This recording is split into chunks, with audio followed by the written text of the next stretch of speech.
बिस्मिल्लाहिर्रहमानिर्रहीम। अस्सलामु अलैकुम।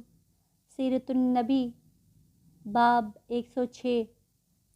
फरमा रवाओं को दावती खतूत। ये हौलनाक मंज़र देखकर हज़रत उमर बिन उमैया रज़ियल्लाहु अन्हु के साथी ने पूछा, अब क्या राय है? हज़रत उमर बिन उमैया रज़ियल्लाहु अन्हु बोले, मेरी राय है कि हम रसूल अल्लाह सल्लल्लाहु अलैहि वसल्लम के पास चले जाएं और इस सानहे की ख़बर दें।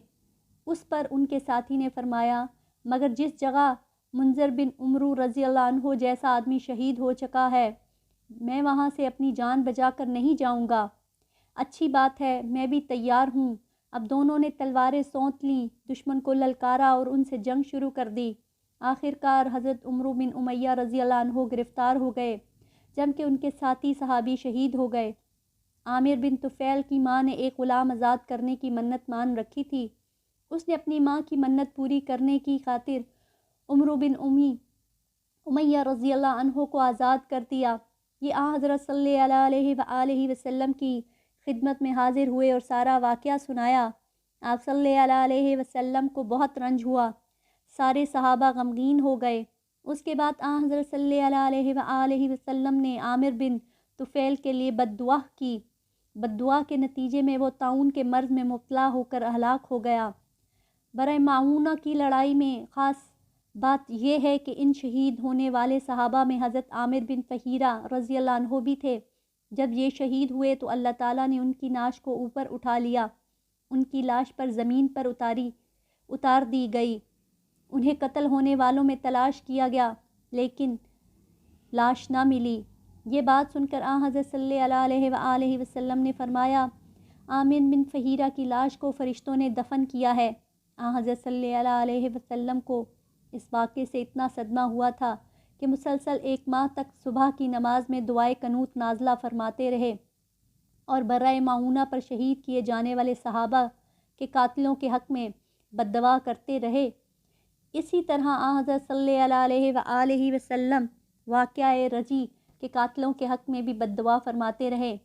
ग़ज़वा तबूक के बाद सरिया भेजे जाने का सिलसिला जारी रहा। इस दौरान हज़रत सल्लल्लाहु अलैहि वसल्लम की खिदमत में हर तरफ से वफ़द आने लगे, यानी लोग वफ़दों की शक्ल में आकर इस्लाम कबूल करने लगे। एक रोज़ बनी हनीफ़ा का वफ़द आया, उसमें मुसलमिया क़ज़ाब भी था। उन लोगों ने उस शख्स को कपड़ों में ढाँप रखा था। उस वक्त हज़रत सल्लल्लाहु अलैहि वसल्लम सहाबा कराम रज़ियल्लाहु अन्हुम के दरमियान तशरीफ़ फरमा थे और आप सल्लल्लाहु अलैहि वसल्लम के हाथ में खजूर की टहनी थी। टहनी के सिरे पर कुछ पत्ते भी थे। मुसलमिया ने आपके नज़दीक आकर कहा, आप मुझे अपनी नबूवत में शरीक कर लीजिए। हज़रत सल्लल्लाहु अलैहि वसल्लम ने उसकी बेहुदा बात के जवाब में इरशाद फरमाया, अगर तू मुझसे ये टहनी भी मांगे तो मैं तो तुझे ये भी नहीं दे सकता। नबी अकरम सल्लल्लाहु अलैहि वसल्लम इसकी आमद से पहले ये सहाबा कराम से फरमा चुके थे कि मैंने देखा है कि मेरे हाथ में सोने के 2 कंगन हैं। अल्लाह ताला ने ही मुझे वही की और इन पर फूंक मारी। मैंने फूंक मारी तो दोनों कंगन उड़ गए।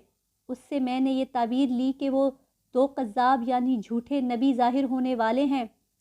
ये 2 झूठे तलीहा और मसमीहा थे।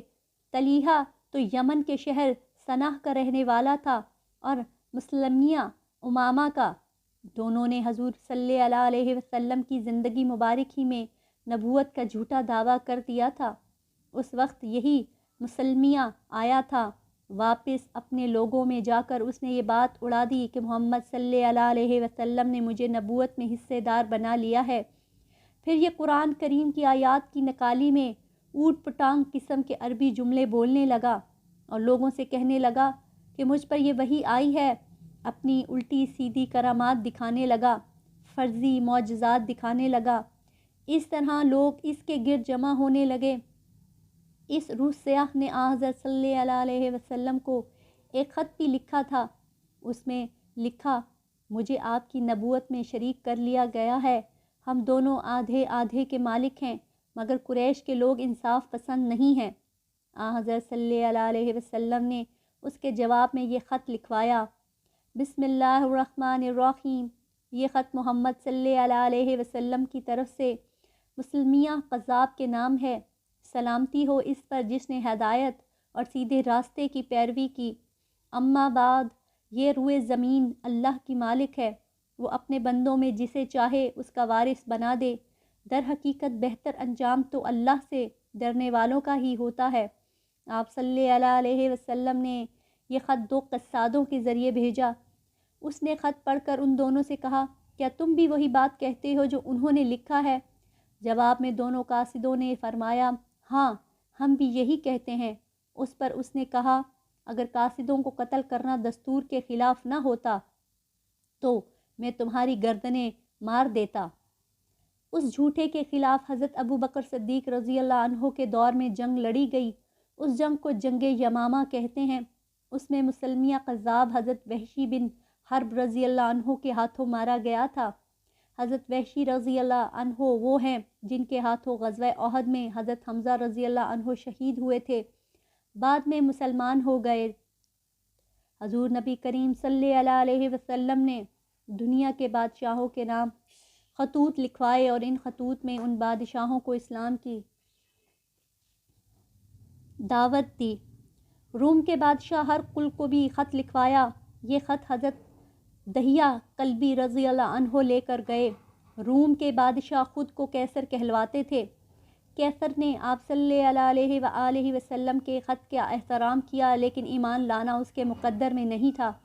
اسی طرح حضور نبی کریم صلی اللہ علیہ وسلم نے ایران کے بادشاہ قسرا پرویز کے نام خط لکھوایا۔ یہ خط عبداللہ سہمی رضی اللہ عنہ لے کر گئے۔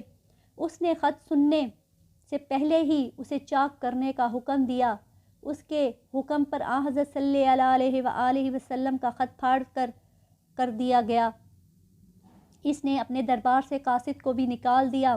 حضرت عبداللہ بن حذافہ سہمی رضی اللہ عنہ اپنی سواری پر بیٹھے اور واپس روانہ ہوئے۔ مدینہ منورہ پہنچ کر انہوں نے ساری تفصیل سنا دی۔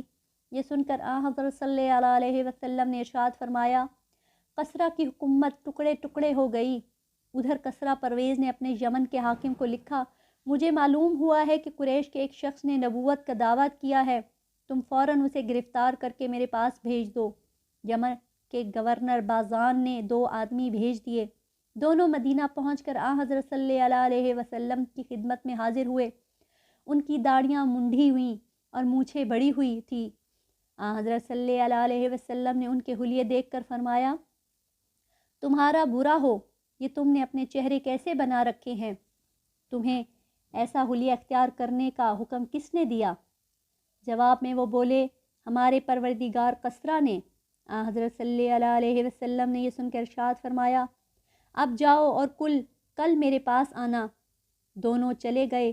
اس دوران اللہ تعالیٰ نے آپ صلی اللہ علیہ وسلم کو وحی کے ذریعے خبر دی کہ اللہ تعالیٰ نے قسرا پر اس کے بیٹے کو مسلط کر دیا ہے، وہ فلاں مہینے اور دن اسے قتل کر دے گا۔ اس وحی کے بعد آپ صلی اللہ علیہ وسلم نے ان دونوں کو بلایا اور یہ اطلاع انہیں دی۔ ساتھ ہی آپ صلی اللہ علیہ وسلم نے بازان کے نام خط لکھوایا کہ اللہ تعالیٰ نے مجھ سے وعدہ فرمایا ہے کہ وہ قسرا کو فلاں مہینے اور فلاں دن قتل کر دے گا۔ بازان کو یہ خط ملا تو اس نے سوچا، اگر وہ نبی ہیں تو جیسا انہوں نے لکھا ہے ویسا ہی ہوگا۔ چنانچہ اسی طرح ہوا۔ اس کے بیٹے شیرویہ نے اسی دن اسے قتل کر دیا جس کی پیشن گوئی ہو چکی تھی۔